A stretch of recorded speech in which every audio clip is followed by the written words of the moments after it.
Hello दोस्तों, क्या हाल है। तारीख आज 20 जनवरी 2025, दिन सोमवार, हिंदी तिथि षष्ठी। और आइए बात करते हैं आज के मुख्य समाचार में देश भर की तमाम बड़ी खबरों पर नजर डालते हैं। देखिए, आज के दिन को पेंगुइन जागरूकता दिवस के रूप में भी मनाते हैं। और वहीं दोस्तों, आज अमेरिका के नवनिर्वाचित राष्ट्रपति डोनाल्ड ट्रंप का शपथ ग्रहण समारोह भी होने जा रहा है। और इस समारोह में शामिल होने के लिए भारत से कारोबारी मुकेश अंबानी और नीता अंबानी भी अमेरिका गए हुए हैं। यहाँ उन्होंने शपथ ग्रहण समारोह से पहले डोनाल्ड ट्रंप से मुलाकात की। खास मेहमान के तौर पर उनका स्वागत भी किया गया। डोनाल्ड ट्रंप आज दूसरी बार राष्ट्रपति पद की शपथ लेंगे। और अमेरिका में नए राष्ट्रपति के शपथ से पहले पीएम मोदी और अमेरिका के पूर्व राष्ट्रपति जो बाइडेन के संबंधों को लेकर भी यूएस एम्बेसडर ने कहा कि प्रधानमंत्री नरेंद्र मोदी और जो बाइडेन ने भारत अमेरिकी संबंधों को नई ऊंचाइयों पर पहुंचाया। और वहीं खबर देखिए, विश्व आर्थिक मंच की बैठक में दिखेगी भारत की विविधता की एकता। केंद्रीय मंत्री अश्विनी वैष्णव करेंगे इसकी अगुवाई। दरअसल विश्व आर्थिक मंच यानी WEF की 5 दिवसीय बैठकें आज सोमवार से ही दावोस में शुरू होने जा रही है। और दोस्तों, इन बैठकों में भारत की विविधता की एकता की झलक देखने को मिलेगी। WEF में आज सोमवार से दुनिया के अमीर और ताकतवर लोग जुटेंगे। और अच्छी बात यह है कि भारत भी इस बार अपना अब तक का सबसे बड़ा दल दावोस भेज रहा है। इसमें भारतीय प्रतिनिधि मंडल में तकरीबन 5 तो केंद्रीय मंत्री, 3 मुख्यमंत्री और कई राज्यों के मंत्रियों के साथ ही करीब 100 से भी ज्यादा मुख्य कार्यपालक अधिकारी भारत से दावोस में इस बैठक में हिस्सा लेंगे, है ना। और वहीं कल एक बड़ी दुर्घटना हो गई, आपको पता होगा, महाकुंभ में आग लगी। महाकुंभ मेले में यह बड़ा हादसा हुआ। टेंट में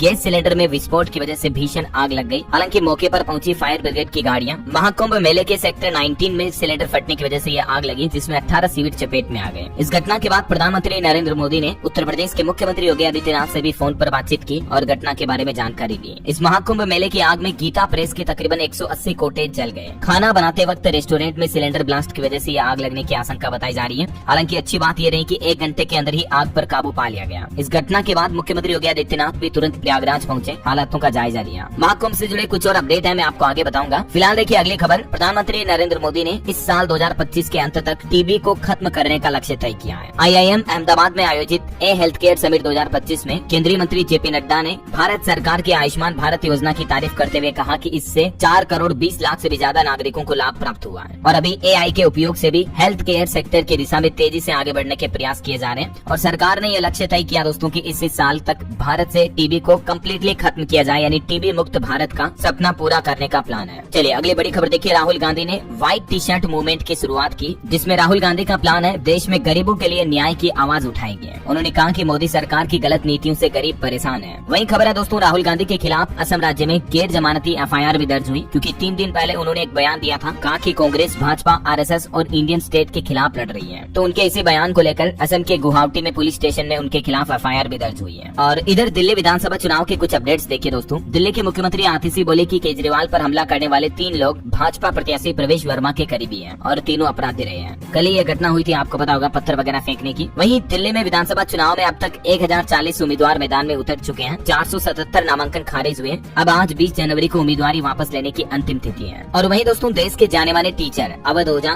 जो कि अभी कुछ दिनों पहले आम आदमी पार्टी में शामिल हुए थे, तो उन्होंने भी कहा कि बीजेपी बताए 15-15 लाख रुपए कब देगी। बटेंगे तो कटेंगे नहीं, बल्कि महंगाई पर बात होनी चाहिए। और वो ये भी बोले कि मनीष सिसोदिया ही मुझे आम आदमी पार्टी में लाए। और वहीं गृह मंत्री अमित शाह ने भी अपनी चुनावी जनसभा में कहा कि दिल्ली में NDA की ही सरकार बनेगी। आंध्र प्रदेश में जनता को संबोधित करते हुए बोले कि प्राकृतिक आपदा में NDRF और मैन मेड आपदा में NDA काम आती है। वहीं भाजपा के राष्ट्रीय अध्यक्ष JP नड्डा ने भी कहा कि अम्बेडकर ने नहीं, बल्कि इंदिरा ने संविधान में सेक्युलर और सोशलिज्म शब्द जोड़ा। उन्होंने इमरजेंसी लगाई। अखबारों के एडिटोरियल ब्लैंक हो गए। दरअसल भाजपा के राष्ट्रीय अध्यक्ष JP नड्डा भी भाजपा के एक कार्यक्रम संविधान गौरव अभियान के लिए गुजरात अहमदाबाद पहुंचे और यहीं पर उन्होंने ये बयानबाजी की। तो ये कुछ राजनीतिक बातें चीजें चल रही है। और चलिए फिलहाल अपन आगे बढ़ते हैं खबरों में। देखिए दोस्तों, अभी 1-2 दिन पहले जो बॉलीवुड एक्टर सैफ अली खान पर हमला हुआ था, तो उस केस में एक आरोपी को गिरफ्तार कर लिया गया है। पुलिस ने ये भी दावा किया अब तक कि चोरी के इरादे से घर में घुसा था ये शख्स। फिलहाल कोर्ट ने 5 दिन की पुलिस कस्टडी दी है। गिरफ्तार आरोपी का नाम मोहम्मद शहजाद है और इसके पास भारत का कोई वैध दस्तावेज भी नहीं मिला है। वहीं सैफ अली खान, जो कि अभी अस्पताल में भर्ती है, उनसे मिलने अस्पताल पहुंचे उनके बेटे तैमूर और जय भी। भारी सुरक्षा बल के बीच स्फोट हुई करीना कपूर खान भी। और एक बड़ी खबर देखिए दोस्तों, जम्मू कश्मीर के राजौरी में जो रहस्यमय बीमारी फैली हुई है, उससे 17वीं मौत हो गई। एक ही परिवार के भी 8 लोगों की जान चली गई। हालांकि जम्मू के स्वास्थ्य मंत्री का कहना है कि घबराने की जरूरत नहीं है। अभी केंद्र सरकार ने भी जम्मू कश्मीर में इस रहस्यमय बीमारी की जांच के लिए एक टीम भी भेजी है। वहीं जम्मू कश्मीर श्रीनगर रेलवे लाइन का भी ट्रायल रन पूरा हुआ। 272 किलोमीटर लाइन पर 111 किलोमीटर की सुरंगें बनाई गई हैं। चिनाब नदी पर बना दुनिया का सबसे ऊंचा रेलवे पुल भी। ये पुल की तस्वीर भी आप देख सकते हैं। और दोस्तों, जम्मू कश्मीर के सोपोर में देखिए सुरक्षा बलों और आतंकियों के बीच मुठभेड़ भी हुई। सर्च ऑपरेशन के दौरान आतंकियों ने फायरिंग शुरू की, 2 लोगों को घेरा भी गया। वहीं किसान आंदोलन पर बड़ा अपडेट आ रहा। डल्लेवाल के मेडिकल हेल्प लेने के बाद 121 किसानों ने भी अपना आमरण अनशन तोड़ दिया है और सरकार ने जो किसानों से बातचीत का आश्वासन दिया, इस फैसले का भी किसानों ने स्वागत किया है। अभी खनौरी बॉर्डर पर जो लगभग 121 किसान आमरण अनशन पर थे तो आखिरकार खत्म कर दिया है और अगले महीने 14 फरवरी को केंद्र सरकार और किसानों के बीच बैठक होगी। वहीं जो किसान नेता डल्लेवाल 55 दिन से अनशन पर बैठे हैं, उनको भी कल ग्लूकोज चढ़ाया गया। केंद्र सरकार जो बातचीत के लिए तैयार हुई तो अब उन्होंने अपना अनशन खोलने का फैसला किया है। कृषि मंत्रालय के अफसर खनौरी बॉर्डर पर भी पहुंचे और वहीं कल आपको बता दूं पीएम मोदी ने अपने इस साल 2025 की पहली मन की बात का कार्यक्रम भी आयोजित किया। पीएम ने मन की बात में संविधान, गणतंत्र दिवस और महाकुंभ पर भी चर्चा की और प्रधानमंत्री मोदी ने मन की बात में चुनाव आयोग की सराहना करते हुए हर चुनाव में देशवासियों को वोट देने की अपील भी की है। भारत के स्पेस सेक्टर की भी ऐतिहासिक उपलब्धियों को सराहा, देश के पहले प्राइवेट स्पेसशिप का भी जिक्र किया। मोदी बोले कि हमें विकास के साथ विरासत को भी सहेजना है। महाकुंभ पर चर्चा करते हुए प्रधानमंत्री बोले कि दुनिया भर से लोग आ रहे हैं, ये सामाजिक एकता को बढ़ावा देने वाला पर्व है। महाकुंभ पर पीएम बोले कि एकता, समता और समरसता का ये संगम है। युवाओं के जुड़ने से स्वर्णिम भविष्य सुनिश्चित होगा। और प्रधानमंत्री को छत्तीसगढ़ का टाइगर रिजर्व भी भाया। मन की बात कार्यक्रम में इसका भी जिक्र करते हुए उन्होंने कहा कि डॉक्टर रमन सिंह ने दिल्ली में मुलाकात की। और दोस्तों उत्तर प्रदेश के ठाकुर मिश्रा की ये दास्तां देखिए जरा। मिश्रा ने हजारों कन्नड़ परिवारों को रोजगार दिया। जिस धारवाड़ पेड़ा की मोदी ने तारीफ की, उसके लोकल से ग्लोबल बनने तक की कहानी भी काफी मोटिवेशनल है। चलिए अगले बड़ी अच्छी खबर देखिए दोस्तों। भाला फेंक जेवलिन थ्रो के ओलंपियन नीरज चोपड़ा ने शादी कर ली है। उन्होंने सोशल मीडिया पर अपनी पत्नी संग फोटो डालते हुए लिखा कि जीवन के एक नए अध्याय की शुरुआत अपने परिवार के साथ। ये तस्वीर आप देख सकते हैं। मेनी कांग्रेट्स नीरज चोपड़ा और उनकी फैमिली को। ईश्वर हमेशा इनके परिवार को खुश रखे। और खेल जगत में भी भारत ने एक बड़ी उपलब्धि हासिल की है दोस्तों। खो खो की पहली वर्ल्ड चैंपियन बनी भारत की मेंस विमेंस टीम।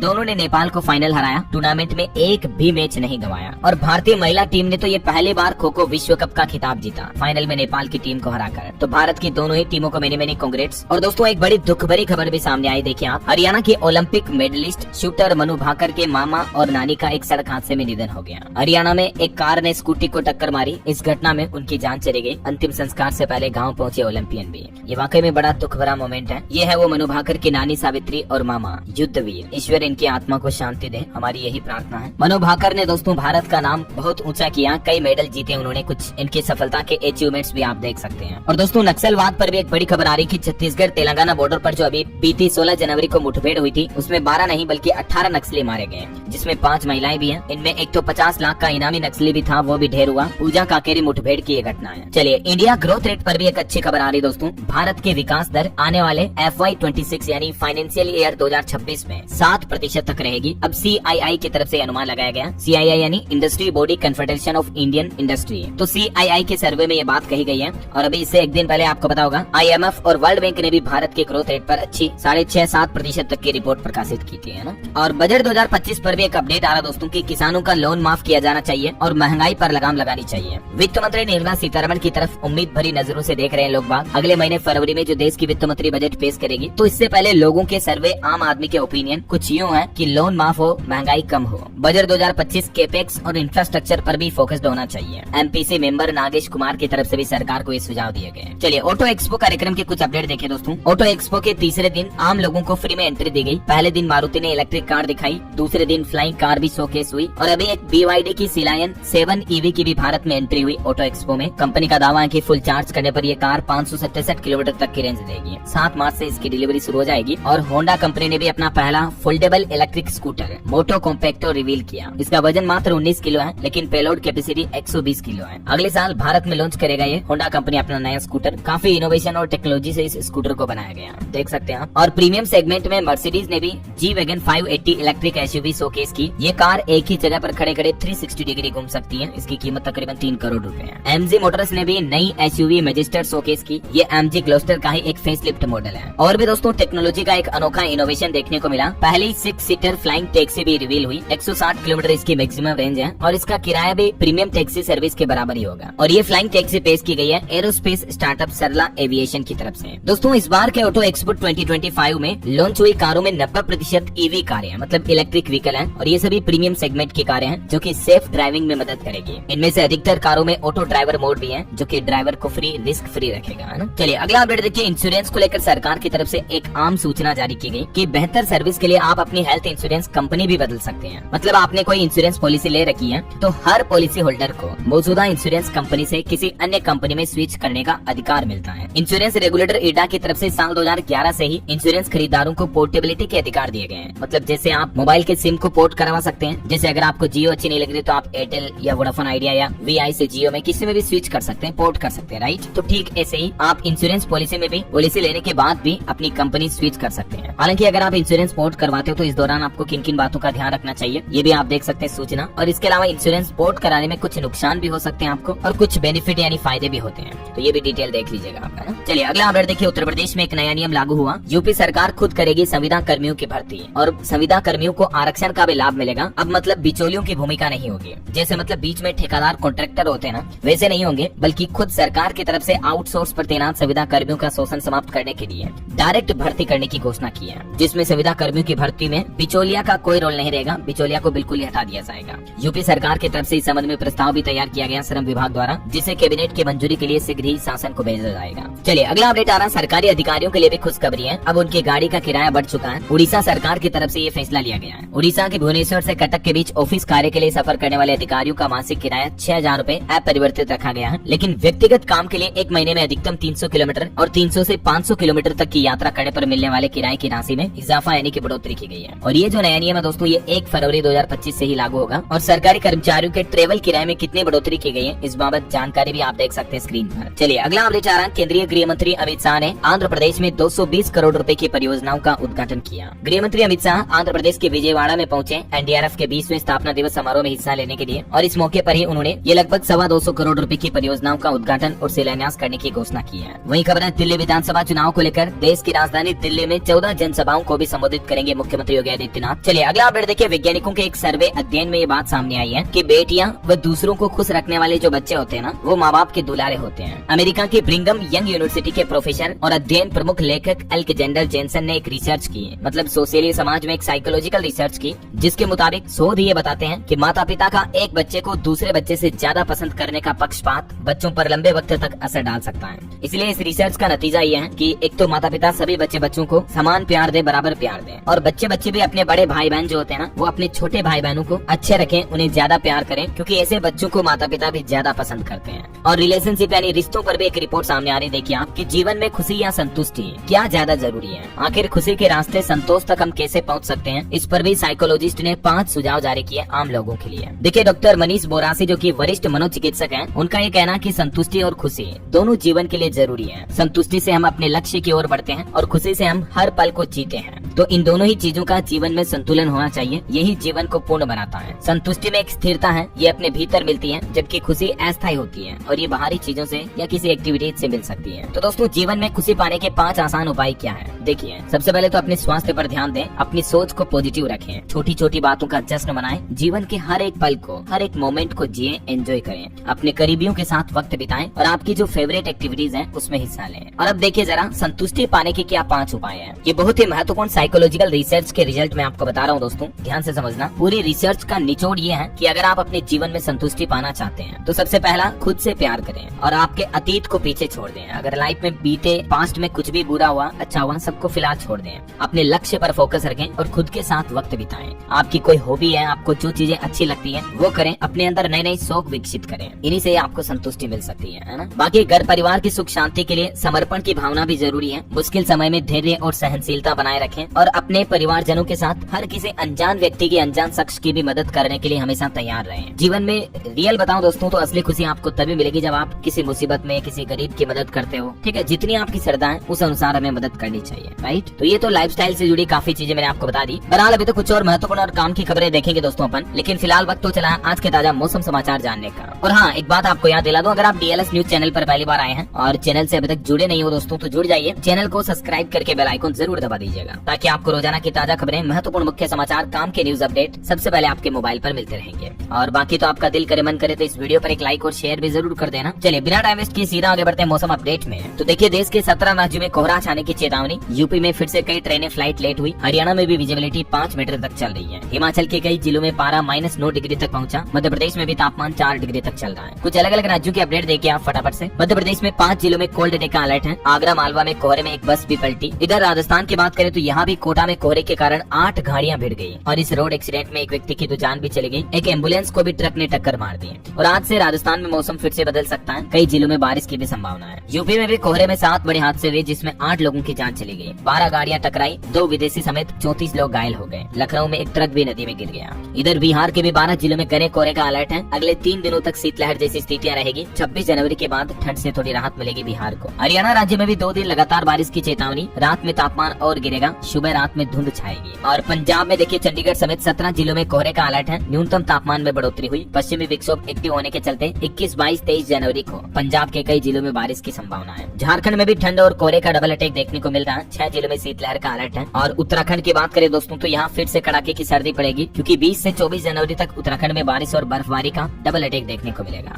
और भी अगले 24 घंटों के दौरान मौसम की संभावित गतिविधियां क्या रह सकती हैं, जिसकी जानकारी आप देख सकते हैं स्क्रीन पर। ओके, और चलिए मौसम के बाद कुछ मार्केट अपडेट्स देख लेते हैं दोस्तों। देखिए एक तो स्टॉक मार्केट पर खबर आ रही है कि मार्केट में जो इतनी गिरावट आ रही है, इसके पीछे वजह यह है कि बीते 17 दिन में ही शेयर बाजार से 44,396 करोड़ रुपए एफपीआई ने निकाले, यानी विदेशी निवेशकों ने विड्रॉ किए। और इसी वजह से इस सप्ताह में भी टॉप 10 कंपनियों के मार्केट कैप में लगभग 2.25 लाख करोड़ रुपए तक की गिरावट देखी गई। मतलब भारत की टॉप 10 कंपनियों में से 6 की वैल्यू इतनी गिरी है। और दोस्तों जल्द ही पेटीएम, जोमेटो समेत इस सप्ताह 246 से भी ज्यादा कंपनियां अपने तिमाही के नतीजे जारी करेगी, तो इनके स्टॉक पर भी आप नजर रखें। और एक अपडेट देखिए, इंडसइंड बैंक के सीएफओ गोविंद जैन ने लिया इस्तीफा, डिप्टी सीईओ संभालेंगे अब अतिरिक्त जिम्मेदारी। वैसे बीते साल 2024 में भी भारतीय कंपनियों में विदेशी निवेश में जबरदस्त उछाल देखा गया। टोटल विदेशी निवेश अब बढ़कर 37.7 बिलियन डॉलर तक पहुंच चुका है। और निवेशकों के लिए एक और खबर है, एरिस इंफ्रा सॉल्यूशंस का आईपीओ अगले महीने 3 फरवरी को ओपन होगा, जिसमें आप 5 फरवरी तक निवेश कर पाएंगे। और वहीं एक खबर आ रही दोस्तों, हिंडनबर्ग कंपनी जिसने अडानी पर आरोप वगैरह लगाए थे, उसके संस्थापक एंडरसन सिक्योरिटी फ्रॉड केस में फंसे हैं। उन पर कई गंभीर आरोप भी लगे हैं। वैसे अभी तो हिंडनबर्ग कंपनी ही बंद हो चुकी है। चलिए मार्केट के बाद अब अपन आगे बढ़ते हैं खबरों में। देखिए खबर है, एआई यानी आर्टिफिशियल इंटेलिजेंस और कानून में बीए करने का मौका केंद्रीय कानून मंत्री की तरफ से ऐलान किया गया है। और दिल्ली के इस यूनिवर्सिटी में ये एआई और लॉ पर नए कोर्स भी लॉन्च किए हैं। वही खबर है, भारत और इटली ने आतंकवाद विरोधी सहयोग बढ़ाने का फैसला किया। दोनों देशों के बीच द्विपक्षीय सहयोग बढ़ाने पर गहन मंथन भी हुआ। सरकारी कर्मचारियों के लिए एक अपडेट आ रहा, अब एलटीसी के तहत सरकारी कर्मचारी 385 प्रीमियम ट्रेनों में यात्रा कर सकेंगे,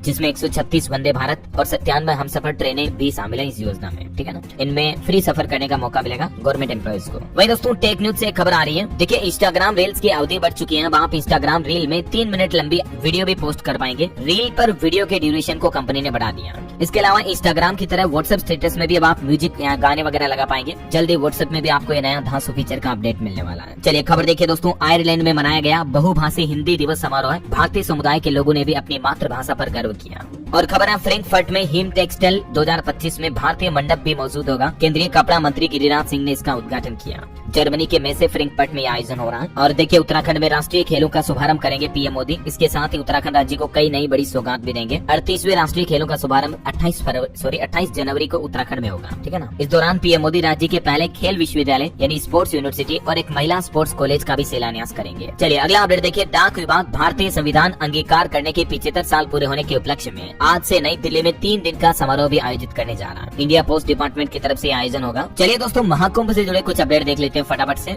देखिए मुख्यमंत्री योगी आदित्यनाथ ने महाकुंभ को लेकर अफसरों के साथ मीटिंग की और कहा कि आने वाली मौनी अमावस्या पर 8-10 करोड़ लोगों के आने का अनुमान है, तो पुख्ता प्रबंध होने चाहिए। सीएम योगी ने हेलीकॉप्टर के जरिए महाकुंभ का पूरा नजारा देखा, स्टॉल पर जाकर ओडीओपी प्रोडक्ट भी देखे और मौनी अमावस्या की सुरक्षा को लेकर अफसरों के साथ ये मीटिंग की। वही खबर देखिए, महाकुंभ में गंगा में डूब रहे परिवार के 5 लोगों को बचाया गया। जो कल महाकुंभ में अग्निकांड हुआ था ना, तो उसके बाद शहर में भी भीषण जाम लग गया। एक बाबा ने भी यूट्यूबर को थप्पड़ मारे, चिमटे से भी पीटा। ये कुछ घटनाएं देखने को मिली महाकुंभ के 7वें दिन। 2 बड़े हादसे भी हुए। और देखिए सीएम योगी को विदेशी महिलाओं ने शिव तांडव भी सुनाया। राम सिया राम के भजन और शिव तांडव को सुनकर मुख्यमंत्री ने भी हाथ जोड़े, बोले कि बहुत ही बढ़िया। राजस्थान के मुख्यमंत्री भजन लाल शर्मा ने भी महाकुंभ संगम में डुबकी लगाई, गंगा की पूजा भी की। और महाकुंभ में एक अनोखी झलक तो ये देखने को मिली कि दुश्मन देशों के नागरिक भी महाकुंभ में एक साथ नजर आए। रूस और यूक्रेन के लोग विष्णु देवानंद के शिविर में कर रहे हैं शिव नाम जाप। विश्व शांति की प्रार्थना भी की। और कुंभ श्रद्धालुओं के लिए एक अच्छी खबर तो यह है दोस्तों कि अब आप संगम पर रोपवे का भी मजा ले सकेंगे। 22 तारीख को योगी कैबिनेट की बैठक में कई प्रस्तावों को मंजूरी मिलेगी, जिसमें इस रोपवे प्रस्ताव को भी मंजूरी मिलने की संभावना है। वही खबर देखिए, इसरो यानी भारतीय अंतरिक्ष एजेंसी के वैज्ञानिकों ने भी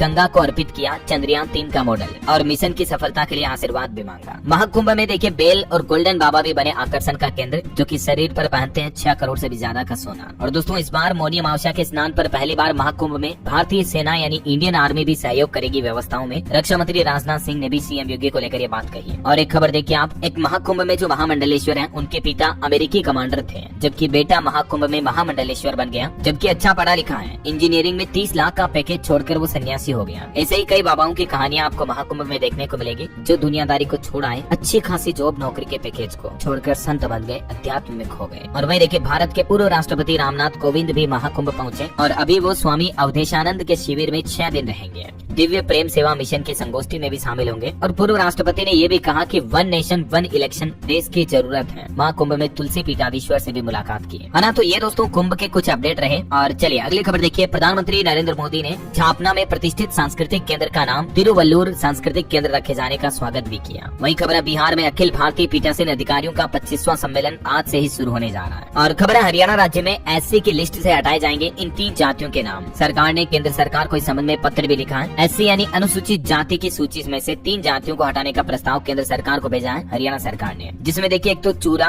भंगी और मोची जैसे नामों को आपत्तिजनक और वर्चस्ववादी माना है हरियाणा सरकार ने। और इन नामों को हटाने से पूरे देश में अनुसूचित जाति की सूची प्रभावित होगी। इस कदम का उद्देश्य है सामाजिक न्याय और समानता को बढ़ावा देना। इससे पहले हरियाणा के पूर्व मुख्यमंत्री भूपेंद्र सिंह हुड्डा भी कर चुके हैं इन जातियों को हटाने की मांग। और अभी हरियाणा के नए सीएम नायब सिंह सैनी ने भी केंद्र सरकार को इस संबंध में पत्र लिखा है। तो देखते हैं आखिरकार सेंट्रल गवर्नमेंट इस पर क्या फैसला लेती है। फिलहाल देखिए अगली खबर, बिहार के बेतिया में जहरीली शराब पीने की वजह से 6 लोगों की संदिग्ध मौत होने की खबर सामने आ रही है। वही खबर है, 26 जनवरी से ही उत्तराखंड राज्य में यूनिफॉर्म सिविल कोड लागू हो जाएगा। मुख्यमंत्री पुष्कर सिंह धामी ने कैबिनेट की बैठक के बाद ये सख्त आदेश जारी किया। और खबर है दोस्तों, जम्मू कश्मीर के मुख्यमंत्री उमर अब्दुल्ला की अध्यक्षता में भी कैबिनेट की बैठक होगी आज 20 जनवरी को। जम्मू के लिए कई महत्वपूर्ण निर्णय इसमें लिए जाएंगे। चलिए अगला अपडेट चाह रहा है, करणवीर मेहरा बने बिग बॉस 18 के विनर। टॉप 3 से बाहर हुए रजत दलाल। आमिर खान बोले कि अगले सीजन में शाहरुख खान भी दिखेंगे। आखिरकार लोगों का इंतजार खत्म हुआ, करणवीर मेहरा बिग बॉस 18 के विनर घोषित हो चुके हैं। शो के होस्ट सलमान खान ने देर रात ये अनाउंसमेंट किया। करण को 50 लाख रुपए का कैश इनाम और ट्रॉफी भी मिली है। ये एक टीवी एक्टर भी रह चुके हैं करणवीर मेहरा, मैंने कांग्रेट्स इनको। और रजत दलाल को टॉप 3 से भी बाहर किया गया। अविनाश मिश्रा भी बाहर हुए हैं। और इस बिग बॉस के फाइनल एपिसोड में बिग बॉस OTT 2 के विनर एल्विश यादव भी पहुंचे थे,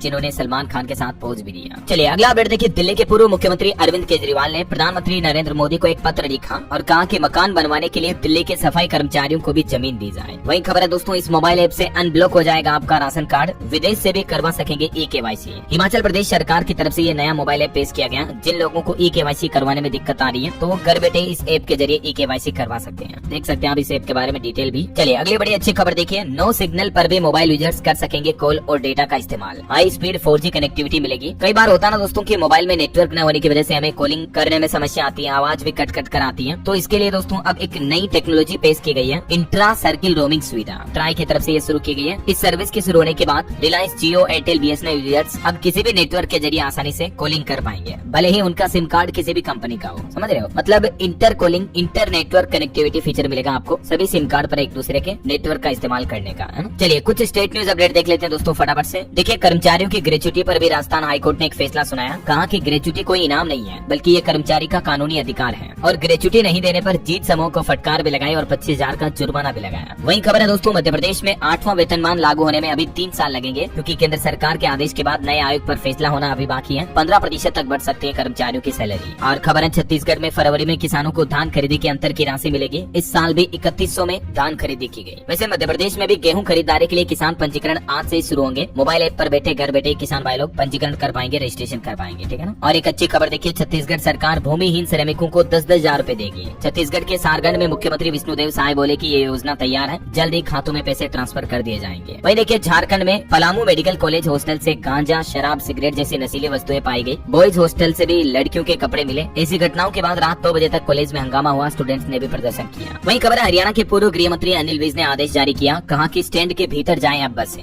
बाहर सवारियां उतारी और बिठाई तो थाने ले जाएगी पुलिस। रोडवेज बसों को लेकर हरियाणा के परिवहन मंत्री की तरफ से ये नया आदेश जारी किया गया। वहीं खबर है, हरियाणा में भ्रष्ट पटवारियों की लिस्ट पर भी एसोसिएशन का ऐलान। 3 3 दिन काली पट्टी बांध कर काम करेंगे। बोले कि 2 नाम तो ऐसे हैं जिनकी मौत भी हो चुकी है। हरियाणा के जिंद में भी SKS सर्व कर्मचारी संघ की तरफ से 15 मांगों को लेकर ये सम्मेलन किया गया। फरवरी में 4 दिन तक सभी जिलों में प्रदर्शन होंगे। मुख्यमंत्री कैंप पर भी धरना देंगे। वहीं खबर देखिए दोस्तों, पंजाब के मुख्यमंत्री भगवंत मान बोले कि महिलाओं को जल्द ही दिए जाएंगे 1100 रूपए। आने वाले बजट में ये व्यवस्था करेगी पंजाब सरकार। और सड़क हादसों पर भी उन्होंने कहा कि मौतों में 47% तक की कमी आई है। वैसे अभी पंजाब सरकार ट्रैफिक नियमों को तोड़ने पर एक्शन लेने की भी तैयारी कर रही है। पुलिस कर्मी बॉडी बोर्न कैमरे पहनेंगे। पंजाब के 4 जिलों में 26 जनवरी गणतंत्र दिवस से ही ई चालान भी काटे जाएंगे। अब ये पंजाब सरकार नई ट्रैफिक व्यवस्था करने जा रही है राज्य में। वहीं खबर देखें दोस्तों, पंजाब चंडीगढ़ PGI में बड़ी भर्ती का ऐलान। 1182 नए पदों पर नियुक्तियां होगी। 534 पूर्व सैनिक सुरक्षा कर्मी भी शामिल किए जाएंगे। और हिमाचल वासियों के लिए भी अच्छी खबर है। मनाली विंटर कार्निवल में 75 करोड़ की योजनाओं की सौगात देंगे। मुख्यमंत्री सुखविंदर सिंह सुक्खू 8 बड़ी परियोजनाओं का शिलान्यास करेंगे आज 20 जनवरी को। वहीं दोस्तों, हिमाचल में आज हल्की बारिश और बर्फबारी के भी आसार हैं। 21 तारीख से नया वेस्टर्न डिस्टर्बेंस सक्रिय होगा। आगामी 3 दिन तक बारिश और स्नोफॉल का भी अलर्ट रहेगा। चलिए खबर है, उत्तराखंड में पुलिस कर्मियों की छुट्टियों पर भी रोक लगाई गई। अगले 15 दिन चुनौतीपूर्ण रहेंगे। इसी वजह से गणतंत्र दिवस वगैरह के चलते उत्तराखंड में भी पुलिस कर्मी छुट्टी नहीं ले सकेंगे, है ना।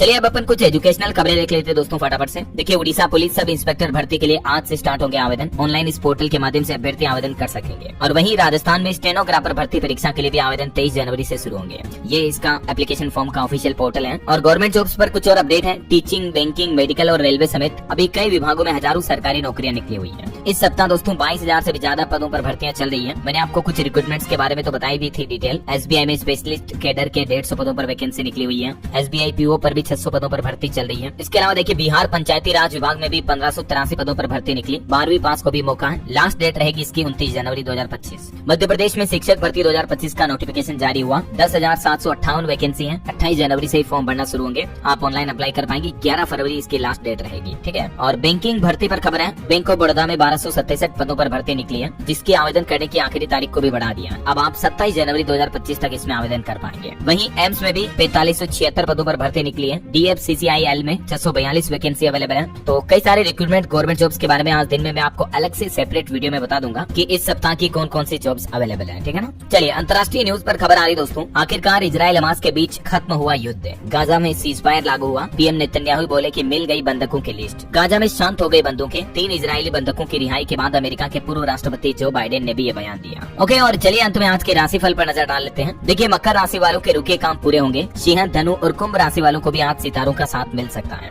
और भी कुछ अलग अलग राशियों का राशिफल आप देख सकते हैं स्क्रीन पर। और हाँ दोस्तों, आप मुझे कमेंट करके बताइए कि महाकुंभ 2025 का समापन किस तारीख को होगा। कमेंट करके आपको लिखना है। साथ ही इस वीडियो को लाइक और शेयर करें।